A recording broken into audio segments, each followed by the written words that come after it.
नमस्कार, आप देख रहे हैं सीतियोग न्यूज़ और मैं हूं आपके साथ चितरंजन कुमार।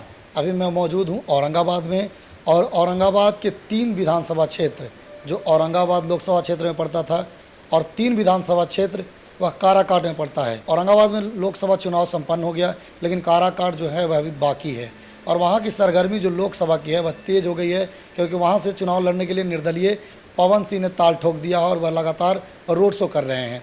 हम बात करेंगे राजद के जिला प्रवक्ता, हमारे साथ रमेश यादव जी मौजूद हैं। ये औरंगाबाद के जिला प्रवक्ता हैं और औरंगाबाद का जो 3 विधानसभा क्षेत्र है वह काराकाट क्षेत्र में पड़ता है और काराकाट से इस बार जो है वह माले के प्रत्याशी जो इन लोगों के हैं वह राजा राम सिंह हैं।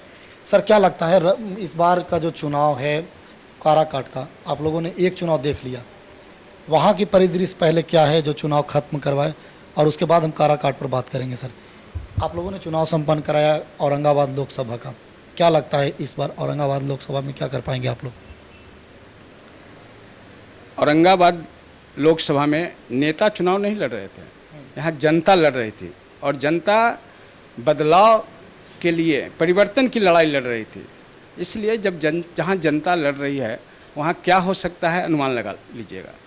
और सारे लोग परिवर्तन के मूड में थे, बदलाव चाहते थे। चूँकि 15 साल से स्थानीय निवर्तमान सांसद बने हुए थे और 15 साल तो आर्मी की नौकरी होती है और 15 साल में उन्होंने जो माननीय ने जो औरंगाबाद के लोग को झांसा देने का काम किया, केवल विकास की बात की, कहीं कोई विकास हुआ नहीं। आप देख सकते हैं कई जो ज्वलंत समस्याएं थी औरंगाबाद के यूं की यूं बनी रही, जैसे उत्तर कोयल की समस्या, फिर रेल लाइन की समस्या, मेडिकल कॉलेज की समस्या, पटना दाऊदनगर से पटना से औरंगाबाद जो 4 लेन सड़क है जो सिंगल है, रोज़ घटनाएं घटती हैं, उसके 4 लेन की करने की बात, तो तमाम मुद्दाएं जो स्थानीय मुद्दा थी, फेसर जो स्टेशन है जो अविकसित है, स्थानीय है, उसके साथ दोहरेपन व्यवहार किया जाता है, उपेक्षा का दंश झेल रहा है। फेसर रेलवे स्टेशन नज़दीक होते हुए औरंगाबाद से 8-9 किलोमीटर दूरी पर है,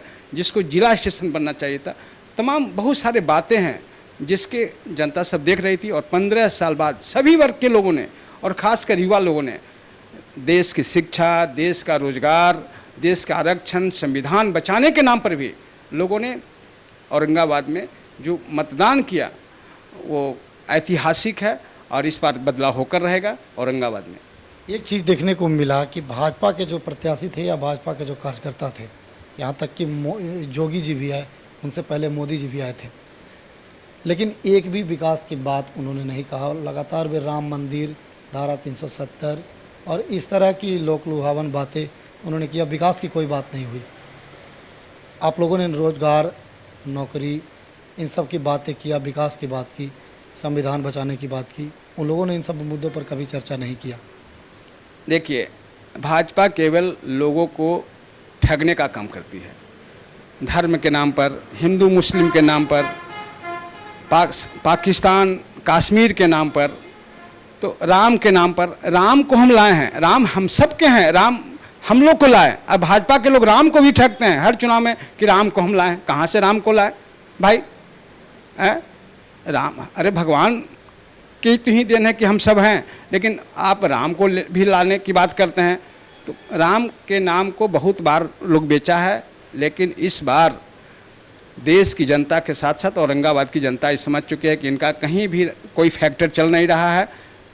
यहाँ के युवाओं को रोजगार चाहिए, शिक्षा चाहिए, आरक्षण चाहिए, संविधान बचाने की बात को लेकर के यहाँ के नौजवान हमारे महागठबंधन के साथ थे और सारे लोग बहुत उत्सुकता के साथ मतदान किया। क्या लगता है इन सब मुद्दों पर आपको इस बार वोट मिला है? पूरे देश में जो संविधान में आस्था रखने वाले लोग थे, रोजगार जिनको चाहिए, जिनको आरक्षण चाहिए, जिनको शिक्षा चाहिए, वो तमाम लोग हम लोग को खुलकर मदद कर रहे हैं। और भाजपा की जो 400 पार है ना, उसको उसी दिन समझ में आएगा कि कितना सीट जीत रहे हैं। चलिए, एक मुद्दा और, औरंगाबाद में आप लोगों ने संपन्न करा लिया चुनाव, अब लोकसभा क्षेत्र में जो है वह काराकाट, उसमें आप लोगों को चुनाव करवाना अभी बाकी है। क्या लगता है इस बार काराकाट की समीकरण क्या है? देखिए, चुनाव के पूर्व ही सारे जनता मन बना चुकी है, चाहे काराकाट हो, औरंगाबाद हो, बिहार के कई जहाँ संसदीय चुनाव हो रहा है, बिहार नहीं देश में, और काराकाट की जहाँ सवाल है, काराकाट में जो महागठबंधन के प्रत्याशी हैं वो माले से हैं, समर्थित प्रत्याशी राजा राम जी हैं। कॉमरेड राजा राम जी धरती से जुड़े हुए हैं, स्थानीय हैं, दिन रात लोगों के बीच रहकर काम किया करते हैं। इसका लाभ व्यापक पैमाने पर उन्हें मिलने जा रहा है। इस बार निर्दलीय प्रत्याशी के रूप में भोजपुरी के स्टार अभिनेता पवन सिंह आए हैं, क्या लगता है इस बार वो दखल आप लोगों को नहीं देंगे? और कहते हैं कि उनकी रोड शो में भीड़ काफ़ी लग रही है, तो क्या लगता है इस बार? देखिए, यहाँ पर जो है काफ़ी बेरोजगारी है। पवन सिंह अच्छे गायक हो सकते हैं, लेकिन सामाजिक कार्यकर्ता नहीं हो सकते, राजनीतिक कार्यकर्ता नहीं हो सकते। यहाँ पर तो दो सांस लड़ने लगेगा ना तो काफ़ी भीड़ लग जाता है। तमाशा देखने के लिए बहुत आ जाते हैं, गाना सुनने के लिए लोग आ जाते हैं, लेकिन वो मतदाता नहीं है।